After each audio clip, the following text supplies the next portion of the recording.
Hey guys, this is Yao from Digital Strategies. I went to school at the University of Southern California and then currently in China. I was previously on the lockdown for 14 days and I was able to live through and work remotely every day. So I wanted to share with you a unique perspective here. Right now, I have with me today Dr. Xiao Ye, who is currently working at a clinical lab at a local hospital. So let's get started. As a pandemic frontline workers, have you seen COVID-19 test kit being widely used in hospitals? 由于对场地、设备、人员要求较高，并且需要权威机构进行认定才能开展核酸检测，所以此检测只能在大型的综合医院才能开展。Okay. My second question is, why is testing so important during the pandemic? 由于病毒感染存在显性感染和隐性感染，初期的诊断主要由于核酸检测的缺乏，这个只能诊断显性感染，主要是通过流行病史、血常规、CT 表现，进行确诊。但是上面讲述的流行病史、血常规、CT，它只能作为间接证据，而不能作为直接证据。这个第二，隐性感染，因为大家都知道，新型冠状病毒感染它的潜伏期是1到14天，平均3到7天，轻型者仅表现低热、轻微发力等无肺炎表现。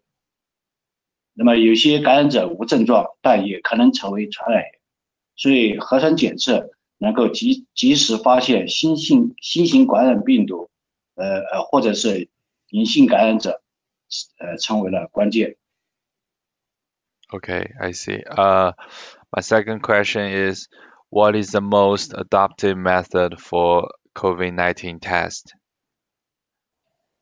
在此次疫情中，常用的检测手段，主要有两个方面。第一是抗原检测，我们常用 PCR 的方法，或者是荧光 PCR 的方法检测核酸，作为一种确诊手段。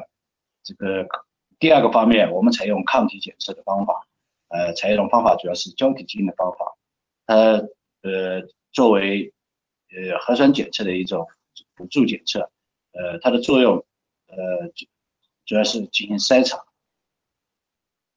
Okay.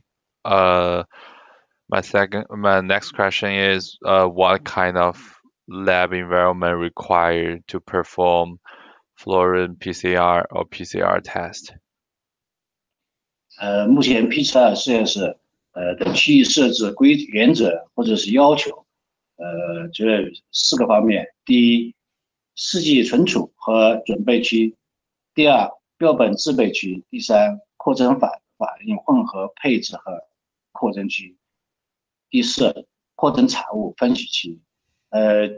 目前介于采用的方法是荧光核酸检测，可以把传统的4个区域缩减为3个区域，也就是说，只要有试剂储存和准备区，第二标本制备区，第三扩增产物、扩增及分析区3个区。那么第二个方面，设备的要求，每个区域它会配置相应的设备，但主要设备主要是荧光 PCR 分析。Okay. Why are some countries not able to test enough using these hospital tests? What's the reason behind that? 由于一些国家，比如说一些非洲国家，它比较落后，这个经济条件不够，那么经济条件不够，它的投入也不足，使得我们实验室条件达不到要求，所以他们无法进行核酸检测。Okay. Is there any method to conduct those virus detection tests at home?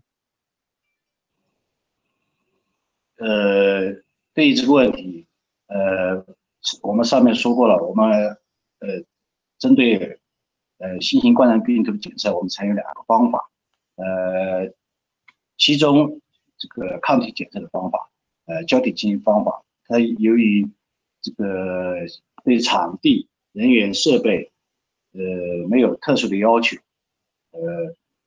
再一个呢比较经济、快速、可行的优势，作为我们作为现场检测的，不失为一种较好的方法。Okay, that's pretty interesting. Are these test kits a scam or are they actually useful? 针对这个问题，我认为只要有资质的正规厂商，我们都可以认可，是没有问题的。Okay, okay. Thanks for joining us today, Dr. Xiaoye.